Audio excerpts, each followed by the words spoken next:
देश में लंबे समय से धर्म और राजनीति के घालमेल को लेकर बहस जारी है। कोई कहता है कि धर्म को राजनीति से दूर रखना चाहिए, तो कोई कहता है कि धर्म के बिना तो राजनीति अधर्म है। यह सच है कि भक्ति से शक्ति पैदा होती है और शक्ति को देखकर भक्ति पैदा होती है। राजस्थान में बीजेपी की राजनीति इन दिनों भगवान के इर्द गिर्द ही घूम रही है। पूर्व मुख्यमंत्री वसुंधरा राजे 84 कोस परिक्रमा के जरिए अपने जन्मदिन के बहाने पर शक्ति प्रदर्शन कर रही हैं, तो दूसरी तरफ बीजेपी के प्रदेश अध्यक्ष सतीश पूनिया शक्ति की तलाश में शक्तिपीठ त्रिपुरा सुंदरी बांसवाड़ा पहुंच रहे हैं। वसुंधरा राजे के सबसे फेवरेट मंदिर में दोनों ही अपने अपने तरीके से शक्ति की तलाश कर रहे हैं। वसुंधरा राजे के लिए एक बड़ा मौका है कि राजस्थान में अपने खुद को स्थापित करें। इसमें वो लगी भी हुई हैं। जितने भी उनके एमएलए हैं जिनके साथ वो कंफर्टेबल हैं, उनको फोन करके कह रही हैं कि ये कोई राजनीतिक कार्यक्रम नहीं है, ये मेरा अपना निजी कार्यक्रम है और मेरे जन्मदिन में आपको पहुंचना है।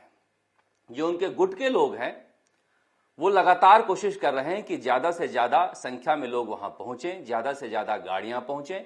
यहां तक कि कई पार्षदों तक को कहा जा रहा है कि आपको एक टारगेट दिया जा रहा है, इतनी गाड़ी लेकर आपको पहुंचना है। हालांकि दूसरी तरफ विधायकों में एक असमंजस बना हुआ है कि जाएं या ना जाएं। बहुत लोग ऐसे भी हैं जो कह रहे हैं कि सतीश पूनिया ने हमको क्या दिया है, सतीश पूनिया ने भी तो हमें नेग्लेक्ट किया है, हम जाएं तो कहां जाएं।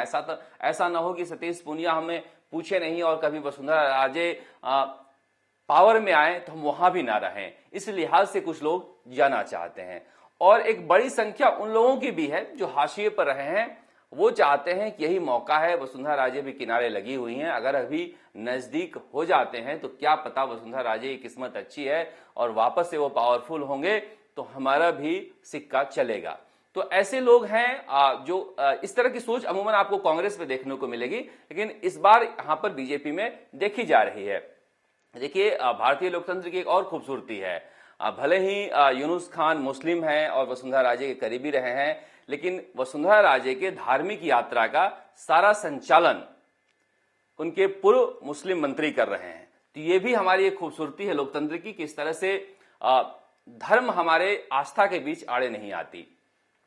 दूसरी तरफ सतीश पूनिया है। सतीश पूनिया लगे हुए हैं किसी भी तरह से कि जो उपचुनाव हो रहे हैं उन उपचुनावों में बीजेपी बेहतर प्रदर्शन करे। इसलिए वल्लभ नगर में उन्होंने सभा ली है और बाकी दूसरी जगह भी सभा लेने जा रहे हैं, तैयारियां कर रहे हैं। उनके लिए भी बड़ा मौका है ये उपचुनाव की साबित कर पाए कि उनका एक अच्छा खासा जनाधार है और जो पार्टी का कैडर है उनके पीछे खड़ी है, वो आगे चल सकते हैं। देखिए, बहुत लोग कह रहे हैं कि सतीश पूनिया में पूछता नहीं। मैं अक्सर कहता हूं कि प्रदेश अध्यक्ष भले ही सतीश पूनिया हो, लेकिन सतीश पूनिया बीजेपी के कार्यकर्ता के रूप में है। राजस्थान में जब भी चुनाव होगा तो जिस तरह से बीजेपी के बड़े नेता आते हैं, चाहे जेपी नड्डा हो, अमित शाह हो, नरेंद्र मोदी हो, उस समय प्रदेश अध्यक्ष का जो पद होता है वो गौण हो जाता है। और जिस तरह से उपचुनाव हो या चुनाव हो, जिस तरह से वो चुनाव लड़ते हैं, एक तरह से उन्हीं का चेहरा रहता है। हमें लगता है कि बंगाल के बाद वो उत्तर प्रदेश में फोकस करेंगे, उसके बाद वो राजस्थान आएंगे, उसके बाद ये सारे चेहरे गौण हो जाएंगे और जो केंद्र के बड़े नेता हैं वही बैठकर राजस्थान की राजनीति करेंगे, क्योंकि उनका चुनाव लड़ने का तरीका यही है। जो स्थानीय नेता है उनका उपयोग में लेते हैं, रणनीति वो बनाते हैं। तो हालांकि राजस्थान के चुनाव में भी काफी दिन है, लेकिन ऐसा लग रहा है कि राजस्थान में कभी चुनाव खत्म ही नहीं हुआ, अब चुनाव होने ही वाले हैं। इसीलिए आप देखेंगे मुख्यमंत्री अशोक गहलोत है जिनका पूरा फोकस राजकाज के काम के अलावा उपचुनाव जीतने पर लगा हुआ है। लगातार मीटिंग कर रहे हैं, वहां से नेताओं को बुलाया जा रहा है। उस इलाके में कृषि बिल के बहाने रैलियां की गई, वहां से भीड़ इकट्ठा करके लाई गई थी। जो मंत्री हैं, रघु शर्मा हो, प्रताप सिंह खाचरियावास हो या उदयलाल आंजना हो, सब कुछ इलाके में लगा कर रखा गया है कि किसी भी तरह से उपचुनाव को जीता जाए। ऐसा लग रहा है कि अभी अभी बस चुनाव होने ही वाले हैं, जिस तरह से तैयारियां चल रही है कांग्रेस में। दरअसल मुख्यमंत्री अशोक गहलोत को लगता है कि जिस समय सचिन पायलट के साथ सियासी संकट हुआ था, उस समय 1 या 2 ऐसा कहा जा रहा है कि उनके पास विधायकों का बहुमत था। ऐसे में वो सोच रहे हैं कम से कम 3-4 सीटें हम जीत लेते हैं तो हम कंफर्टेबल रहेंगे, हमें डर नहीं रहेगा भविष्य में। इसलिए इतनी ताकत वो झोंके हुए हैं और किसी भी सूरत में चाहते हैं कि वो इन उपचुनाव में जीत हासिल करें। तो इस तरह से वसुंधरा राजे शक्ति की तलाश में हैं, सतीश पूनिया शक्ति की खोज में लगे हुए हैं और अशोक गहलोत भी शक्ति पाना चाहते हैं।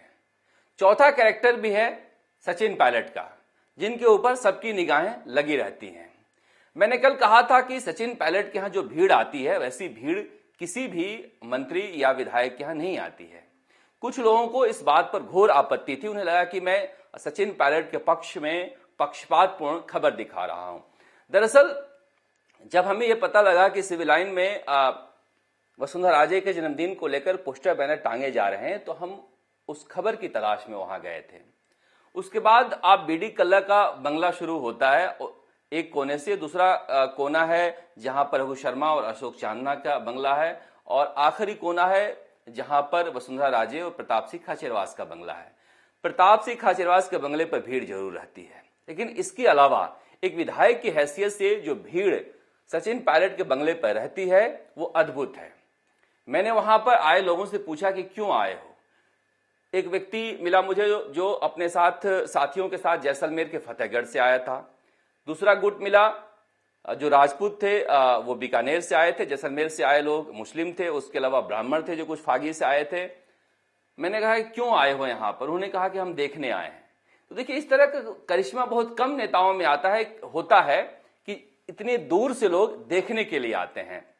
ये कोई पक्षपातपूर्ण खबर नहीं है। अगर आप इसकी तस्दीक करना चाहते हैं तो आप जयपुर आ सकते हैं और सिविल लाइंस के इलाके में घूम सकते हैं और देख सकते हैं कि इतनी भीड़ क्यों रहती है उस बंगले पर, जबकि उनके पास पावर नहीं है। ये पता है कि अशोक गहलोत का जो गुट है बहुत ज्यादा सचिन पायलट को पसंद नहीं करता है, वो किसी को काम के लिए भी नहीं कह सकते हैं। तो मेरे कहने का मतलब यह था कि आप आकर इसकी तस्दीक कर सकते हैं, आप देख सकते हैं, पता लगा सकते हैं कि सिविल लाइंस में किस तरह से सचिन पायलट के बंगले पर भीड़ रहती है, एक विधायक की हैसियत होते हुए भी।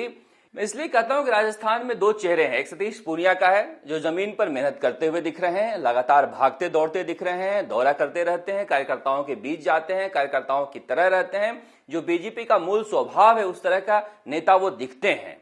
दूसरी तरफ कांग्रेस में कोई एक ऐसा नेता है जिसके पीछे जनता खड़ी हो रही है, तो वो सचिन पायलट है। इसलिए मैं कहता हूं कि राजस्थान में दो चेहरे हैं जो आगे आने वाले विधानसभा चुनाव में जिन पर सबकी नजरें रहेगी।